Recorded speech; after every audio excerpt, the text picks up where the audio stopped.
In a time where boxing was still a mainstream sport in the United States, but with the Ali era winding down, the nation was on the lookout for its next superstar.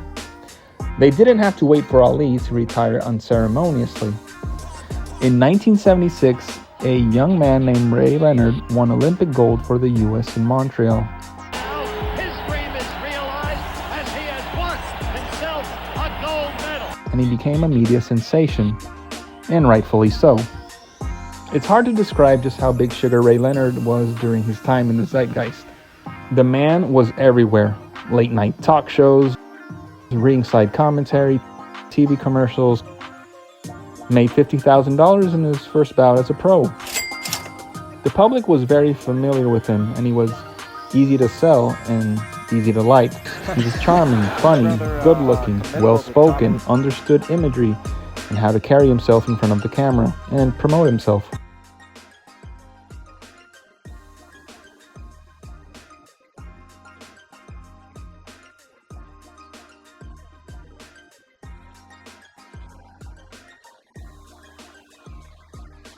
If you needed something similar from the modern era or close to it as to how the public flocked, it was probably Oscar de la Hoya.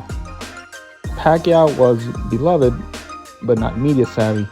Mayweather was media savvy, but not beloved.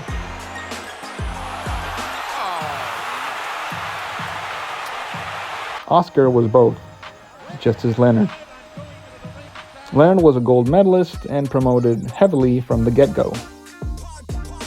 Ray Leonard as a fighter was what you got when you combined the heart of Arturo Gatti, the competitiveness of a Floyd Mayweather, the killer intentions of a puncher like Shane Mosley, the Olympic pedigree of an Oscar de la Hoya, the get-back attitude of Tito Trinidad, and the unassuming demeanor of a Manny Pacquiao.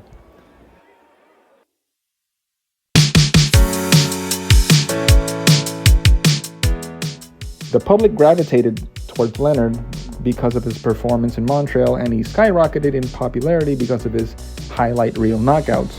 Consider that not only did you have a fighter with all these attributes in combat, you also had a shrewd self-promoter, but you also had a time before social media and before VHS tapes were commonplace. When mega fights took place, all eyes were on him. Aside from this, Ray wasn't alone and devoid of any big-name challengers. By the time he was in his third year as a professional, he came back to Montreal for a title defense against Roberto Manos de Piedra Duran, a Panamanian fighter who learned on the fly, fought his way out of poverty, and was moving up in weight. Duran, who was a coarse individual, ruffled the young Leonard enough that Leonard fought outside the game plan.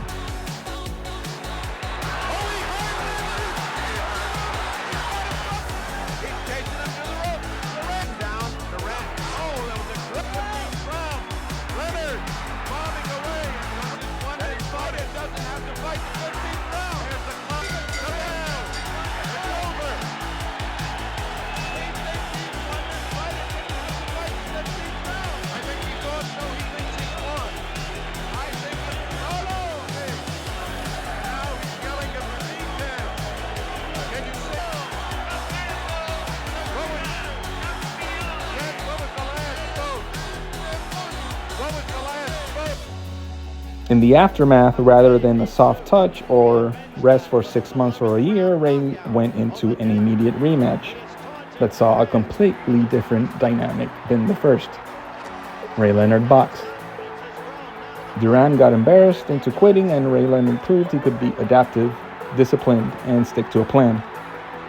Not long after the victory, a more frightening challenger came parading towards the beloved Leonard.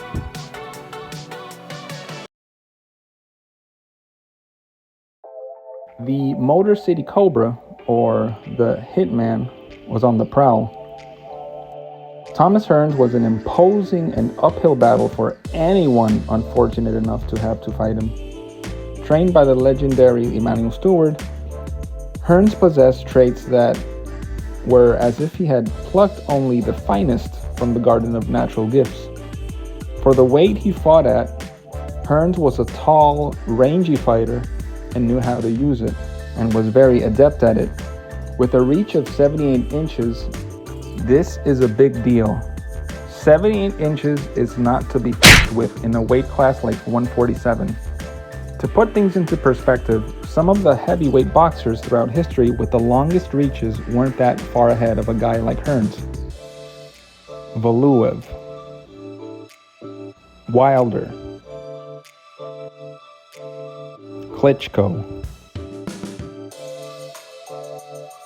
Ali, and then you had Hearns with a reach equal to Ali. Thomas Hearns at 6'2" had the average height of a cruiserweight, and with a 78-inch reach had the average arm length of a heavyweight, and he could condense all that into welterweight where most fighters were clearly under him in both attributes. It would be a non-issue if he didn't know how to use these physical advantages, but he did. The flicker jab, it wasn't a light punch. His jab came out from the hands down like a whip, and the atomic right hand was always on standby. If he sensed he could land it, victory was rarely far away. The man could box defensively and offensively. In retrospect, this was perhaps Emanuel Steward's first star pupil. He was known as being generous to a fault outside the ring, but inside of it he looked menacing, even in stare downs. Leonard, on the other hand, seemed smug, while Hearns, on the other hand, exuded the look of a murderer. If you've watched the famous anime Hajime no Ippo, you might remember a little villain in there known as Ryo Mashiba, who was inspired by Thomas Hearns in the anime itself. The killer glare, the flicker jab, the powerful right hand, all inspired by Hearns. Do you know how problematic it was for Mashiba's opponents to get close enough? That was the summary of all you needed to know about the uphill battle of fighting a Tommy Hearns. Just look at this shit. How are you supposed to find a window to counter? Getting past that jab is probably like when you're trying to approach a good Dalsim in Street Fighter.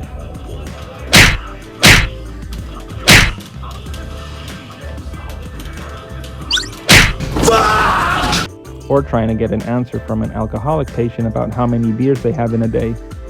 It ain't happening. In my estimation, this man would have been an absolute nightmare stylistically for somebody like Floyd Mayweather Jr. And you'd find that most followers of the sport would agree. Speaking of Floyd Jr., did you know his father, Floyd Sr., fought and lost against Sugar Ray Leonard? Fun fact. In any case, Hearns on the way up was smashing everything in sight. By the time he beat Pepino Cuevas for the WBA welterweight title, Hearns was an intimidating 32-0 with 30 knockouts in just a span of 4 years. This was the boogeyman of the time.